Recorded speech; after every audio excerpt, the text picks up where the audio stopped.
अस्सलाम वालेकुम नाज़रीन, KBN न्यूज़ चैनल में आप तमाम का तहे दिल से इस्तकबाल है।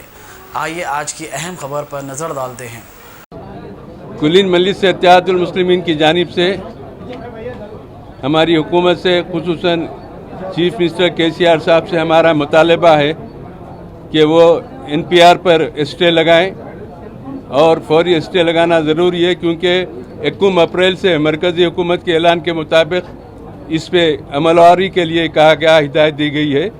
इसलिए ज़रूरी है केरला हुकूमत की तरह पर तेलंगाना हुकूमत भी NPR पे स्टे लगाए। गवर्नर का भी खुतबा हुआ, उसमें इसका कोई जिक्र नहीं है, लेकिन मजलिस इत्तेहादुल मुस्लिमीन हुकूमत से मुतालबा करती है कि NPR पर फौरी स्टे लगाए और इस लोगों में, आवाम में जो बेचैनी फैली हुई है उसको दूर करे। ये वक्त का अहम तकाजा है। हमको फौरी NPR के ताल्लुक से हुकूमत स्टे लगाकर लोगों में अपने एतमाद को बहाल करे। शुक्रिया। ठीक है जी।